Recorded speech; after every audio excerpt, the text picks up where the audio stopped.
اعوذ باللہ من الشیطان الرجیم بسم اللہ الرحمن الرحیم یا صاحب الجمال و یا سید البشر من وجهک المنیر لقد نور القمر لا يمكن الثناء كما كان حقه بعد از خدا بزرگ توئی قصہ مختصر جزا اللہ عنا سیدنا و مولانا محمد صلی اللہ علیہ وآلہ وسلم ما هو اہلہ یا رب لک الحمد کما ینبغی لجلال وجهک وعظیم سلطانک رب اشرح لی صدری ویسر لی امری واحلل عقدۃ من لسانی یفقهوا قولی رب زدنی علما رب زدنی علما رب زدنی علما۔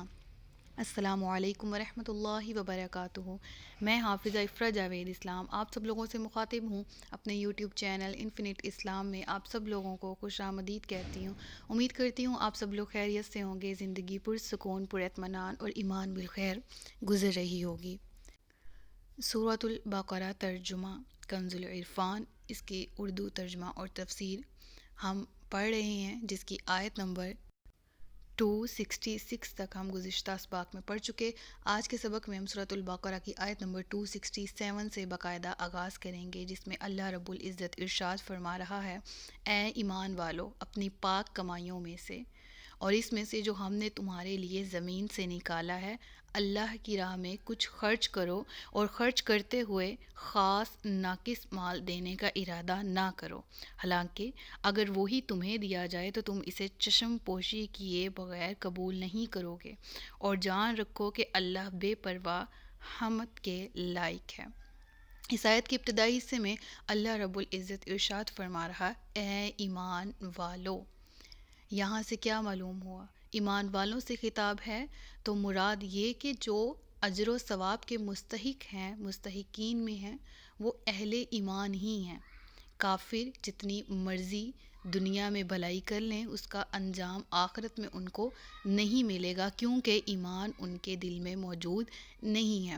تو خاص یہاں پر یا ایھا الناس نہیں کہا گیا، یا ایھا الذین آمنوا کہہ کے مخاطب کیا گیا، یعنی اے ایمان والو کیوں فرمایا گیا؟ تاکہ معلوم ہو سکے تمام لوگوں کو کہ جن کا صدقہ قبول، جن کی نیکی قبول، جن کی خیرات قبول، وہ صرف اور صرف مومنین ہیں، جبکہ ایمان اگر دل میں موجود نہیں ہے، ایمان کے بغیر کسی کا نیک عمل قبول نہیں ہے۔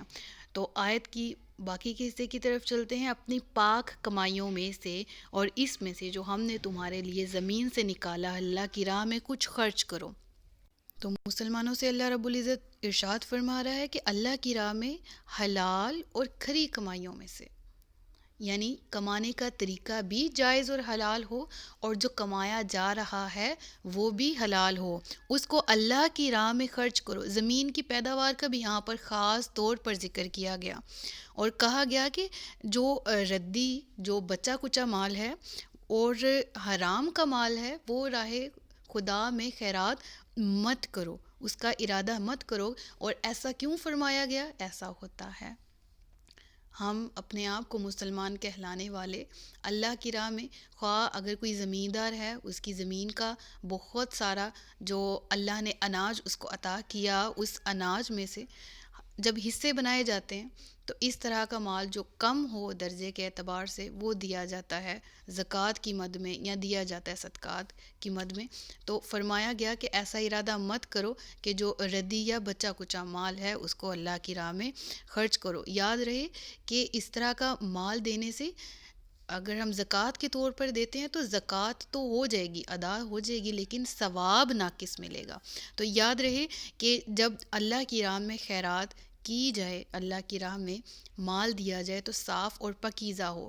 کیوں؟ آگے ہی اسی آیت میں اس چیز کا ارشاد ہے کہ اگر یہی مال تمہیں دے دیا جائے تو تم اس کو چشم پوشی کیے بغیر قبول ہی نہ کرو۔ چشم پوشی سے کیا مراد ہے؟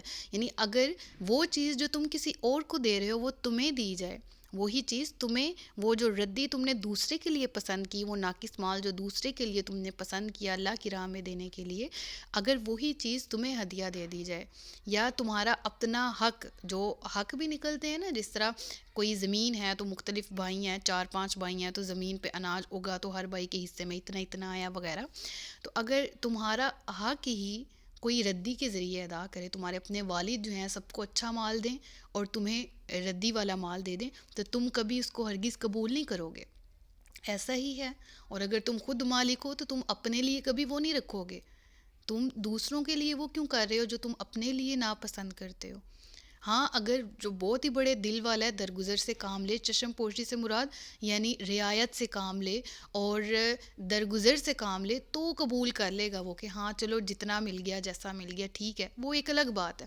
لیکن کوئی بھی شخص اپنے لیے ویسی چیز لینا پسند نہیں کرتا جیسی وہ اللہ کی راہ میں دے رہا ہوتا ہے. انفارچونیٹلی بدقسمتی کی بات ہے.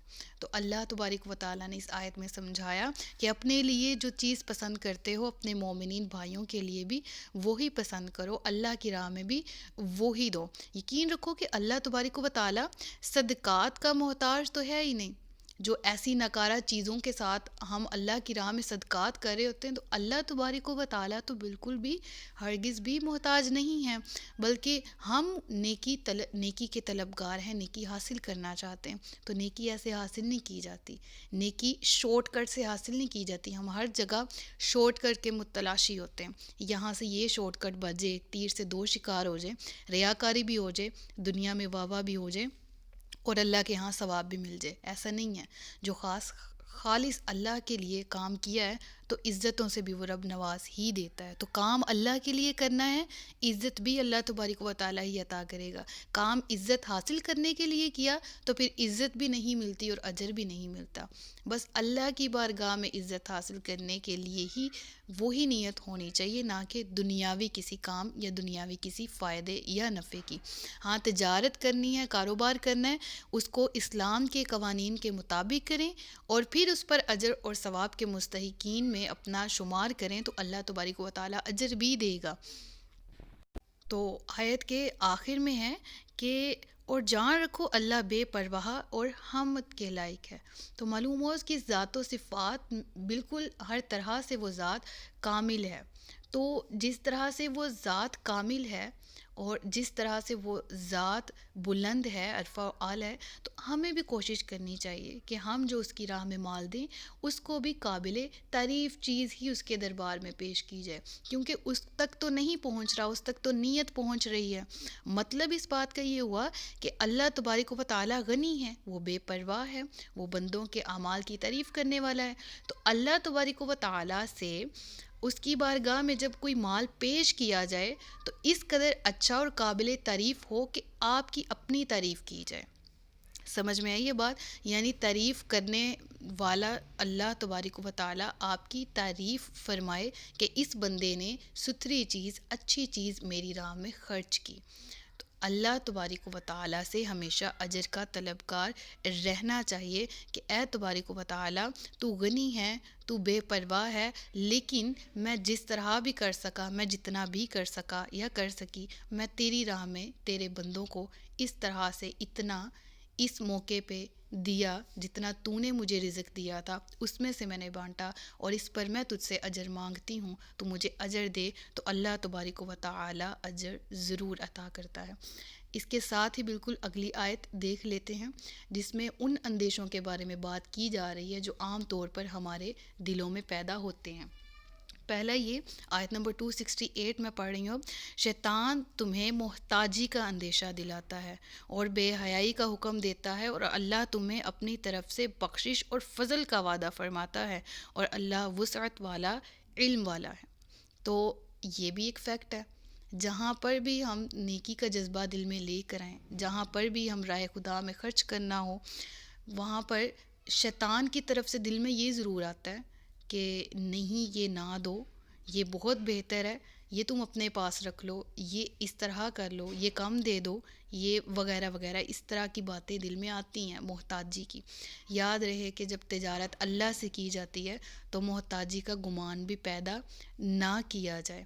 جب تجارت اللہ سے ہے تو پھر اللہ تبارک و تعالیٰ نفع کی صورت میں واپس لوٹاتا ہے سارا مال. تو ان آیات سے جو باتیں ہمیں حاصل ہوئی ہیں سیکھنے کے لیے وہ یہ ہے، سب سے پہلے تو کمائی کرنا بھی مراد ہے. اس آیت میں اللہ تبارک و تعالیٰ نے کہا نا اپنی پاک کمائیوں میں سے، تو معلوم یہ ہوا اللہ نے جو فرمایا کہ پاک کمائی یعنی کمائی کرنے کا بھی حکم دیا جا رہا ہے کہ کمائی کرنا اور مال حلال حاصل کرنا شرعی طور پر لازم و ملزم ہے، ضروری ہے کہ جب کمائی سے خیرات ضروری ہے، ہمیں اس آیت میں پتہ لگا کہ جو بھی کمائی ہے اس سے خیرات ضروری ہے، تو ہمیں یہ بھی معلوم ہونا چاہیے کہ کمائی کرنا بھی تو ضروری ہے، حلال رزق کمانا بھی تو ضروری ہے، تو ہی اس کو اللہ کی راہ میں خرچ کریں گے۔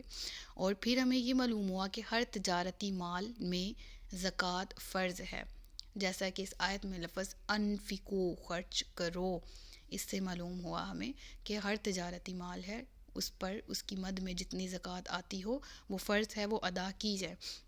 اور حضرت امام ابو حنیفہ رحمۃ اللہ تعالیٰ علیہ کے نزدیک زمین کی ہر پیداوار پر زکوٰۃ واجب ہے، خواہ وہ تھوڑی ہو یا بہت زیادہ یا کسی بھی فارم کی ہو، سٹور کرنے والی کی جا سکتی ہو وہ یا نہ سٹور کی جا سکتی ہو، کسی بھی طرح کی زمینی پیداوار ہے اس میں زکوٰۃ ادا کی جائے۔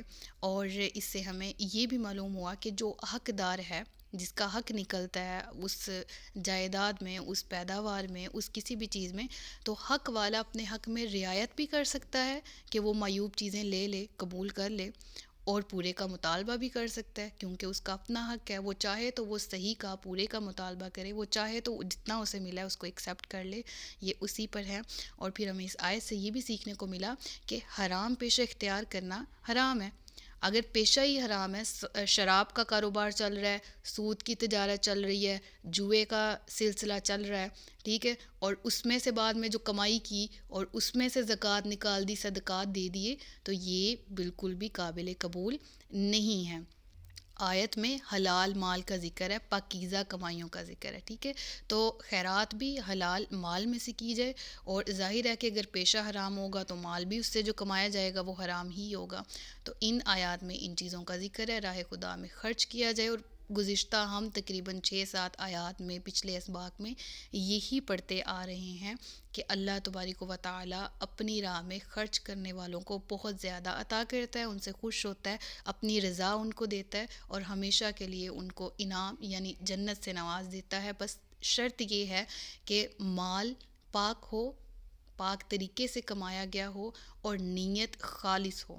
اللہ تبارک و تعالی ہم سب کے نیک اعمال کو قبول و منظور فرمائے۔ صدق اللہ العلی العظیم و صدق رسولہ النبی الکریم ونحن علی ذلک من الشاہدین والشاکرین وما علینا الا البلاغ المبین۔ سچ فرمایا اللہ نے جو عظمت والا ہے۔ مجھے دعاؤں میں یاد رکھیے گا، اپنا خیال رکھیے گا، اپنے سے زیادہ دوسروں کا۔ تاجدار ختم نبوت زندہ باد، پاکستان ہمیشہ زندہ باد۔ السلام علیکم ورحمۃ اللہ وبرکاتہ۔